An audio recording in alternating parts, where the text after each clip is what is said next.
Welcome to football fan. আগামীকাল ইউরোর ফাইনালে মুখোমুখি হতে যাচ্ছে ইউরোপের দুই পরাশক্তি ইংল্যান্ড এবং স্পেন। তো এখানে দুর্দান্ত একটা ম্যাচ হতে যাচ্ছে। এই ম্যাচটাকে ঘিরে যারা ফুটবল সমর্থক রয়েছেন তাদের মধ্যে একটা বিশেষ আগ্রহ রয়েছে, কারণ এই দুই দলে যত খেলোয়াড় খেলে তারা আসলে ক্লাব ফুটবলটা সবচেয়ে বেস্ট খেলেন, যার কারণে এই দুই দলের খেলোয়াড়রা অনেক পরিচিত। তো এই ম্যাচটাকে ঘিরে অনেক আগ্রহ রয়েছে এবং এটাকে এল ক্লাসিকো বললেও ভুল হবে না। তো এই ভিডিওতে আমি আসলে আলোচনা করতে যাচ্ছি আপনাদের সঙ্গে যে এই দুই দলে এমন কিছু খেলোয়াড় রয়েছে যারা যে কোনো সময় একটা খেলার মোড় ঘুরিয়ে দিতে পারে।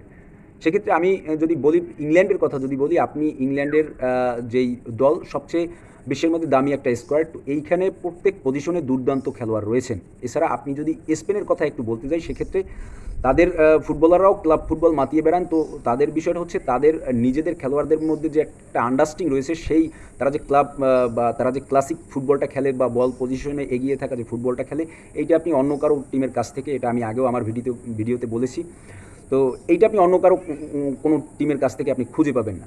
তো সেক্ষেত্রে আমার মনে হয় যে এই দুই দলের যে প্লেয়ার রয়েছেন, যেটা অনেকেই যারা ফুটবলের খোঁজখবর রাখেন অনেকেই চেনেন।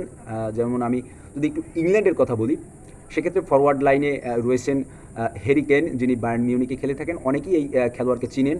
এছাড়া আর্সেনালে খেলা Bukayo Saka, Phil Foden, Watkins, যিনি অ্যাস্টন ভিলায় খেলে থাকেন। অ্যাস্টন ভিলা যারা ফুটবলের খোঁজখবর রাখেন তারা জানেন যে অ্যাস্টন ভিলা এই মৌসুমে চ্যাম্পিয়ন্স লিগ খেলবে।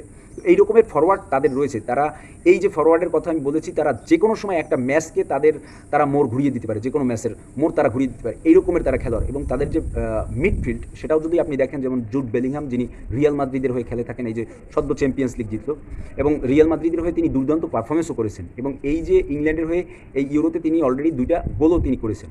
এই জুড বেলিংহাম রয়েছেন, এরপরে ডেকলাইন রাইস রয়েছেন, যিনি আর্সেনালে এর আগের যে মৌসুমে 110 মিলিয়ন ইউরোর বিনিময়ে তাকে আর্সেনাল দলে ভিড়ায়। তো আপনি বুঝতেই পারছেন যে আসলে 110 মিলিয়ন দিয়ে তাকে কেনা মানে এটা আসলে তিনি দুর্দান্ত ফুটবলটাই আসলে ক্লাব লেভেলে খেলেন।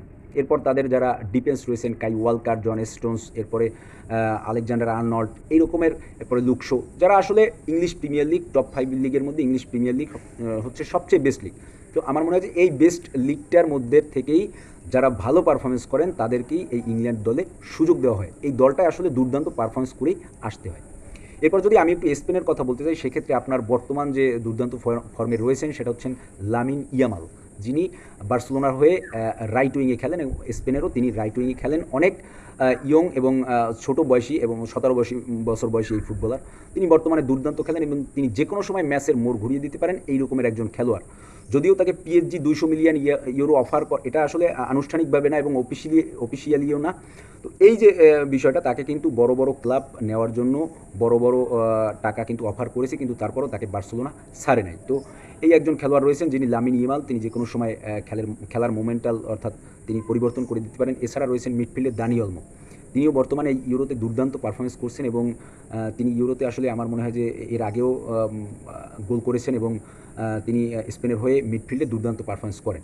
এছাড়া আলভারো মোরাটার মতো ফরওয়ার্ড রয়েছেন, এরপরে উইলিয়ামসের মতো ফরওয়ার্ড উইঙ্গার রয়েছেন। তো আমার মনে হয় সব মিলিয়ে এই টিমটাও বেস্ট একটা টিম। রদ্রির মতো মিডফিল্ডার, যিনি ম্যানচেস্টার সিটিতে দুর্দান্ত পারফরমেন্স করেন। এছাড়া পেদ্রি রয়েছেন এই দলটায়।